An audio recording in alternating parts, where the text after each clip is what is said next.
master paramédical voalohany eo amin'ny setriny tsy miankina eo amin'ny filière urgentiste sy catastrophe, anesthésie réanimation ary infirmier de bloc opératoire. Fiaraha-miasa ny malagasy samy malagasy 3P malgache malgache i raha ny vondrona SPMAD sy ny société d'anesthésie et de réanimation de Madagascar,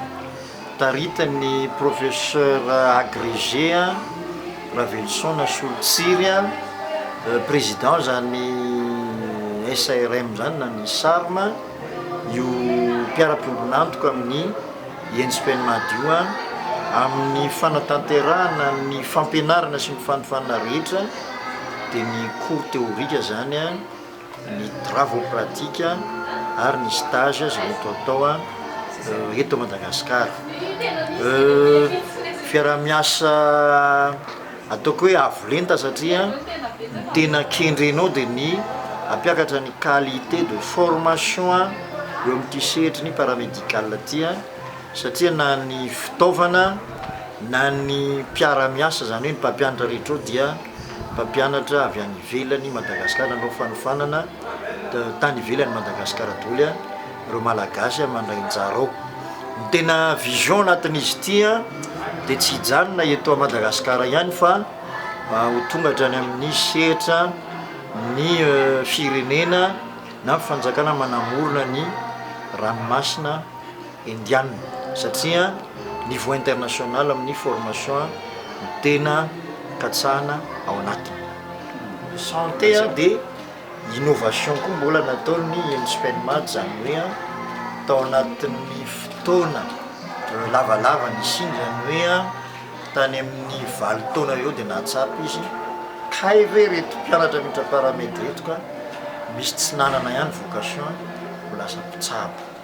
Noho izany dia ny fanavozana ny fampianarana dia natao tamin'ny alalany atao classe préparatoire de santé zany hoe tronc commun zay rehetra te hiditra amin'ny ataoko hoe asan'ny fahasalamana eto Madagasikara na ka rehefa mahavita ny formation folo volana eo zareo nanao cours théorique travaux pratiques ary stage d'imprégnation any amin'ny hôpitaly dia mandalo eo amin'ny ohatrany hoe commission d'orientation pédagogique dia nivaliny resaka resadresaka fanaovana eo miainga amin'ny résultat no idiran'zareo amin'izay ny classe de professionnalisation ka ny sasany hitsabo ny sasany tsy hitsabo fa hiasa mombany asan'ny fahasalamana toy ny administration hospitalière, assistant social des hôpitaux, secrétaire médical, technicien de pharmacie sy sciences dia izay natokana andriamanitra hitsabo tany manao lasage sy infirmier. Inona no tena nahatonga zany tena hoe qualité mivoaka vao amin'ity fanokafana ny école master? Ny qualité dia zao misy ny qualité rehefa mahomby ny fampianarana rehefa tonga any amin'ny sehatry ny asa ka zany qualité zany dia miainga avy aty ampianarana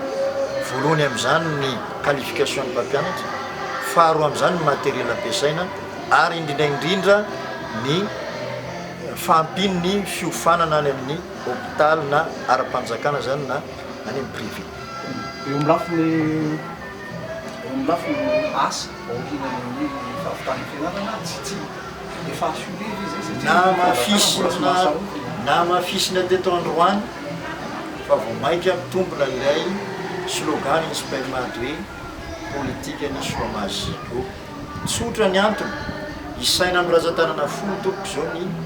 olona manana master paramédical amin'ny infirmier spécialisé amin'ireo filière lazaiko tao dia ny urgentiste, ny anesthésiste réanimateur ary ny infirmier de bloc opératoire. Io zany dia mitadiavina toy ny ataoko hoe mitady volamena ireo ankizy ireo fa malalaka dia malalaka amin'ny marché de l'emploi zany amin'ity sehatry ny master paramédical ty. Ny mpampianatra araky ny fifanarahana vita tamin'ny société d'anesthésie de réanimation de Madagascar dia ry zareo tanteraka miantoka ny mpampianatra perinasa eny amin'ny université ny Madagascar sy any amin'ny hôpitaly mpanjakana misy amin'izao fotoana izao sy CHU sy ny institut mpanjakana ambony misy amin'izao fotoana izao zay mampianatra ny master. Tonga eto tokony ambarabaratsika ny ty master paramédical ty araka ny filazako teo dia hoe niveau international tadiavina aminy isokatra amin'ny firenena manodidina an'ity Océan Indien ty dia zao ry tanora malagasy matokiany ny diplomate ianarana. Misaotra.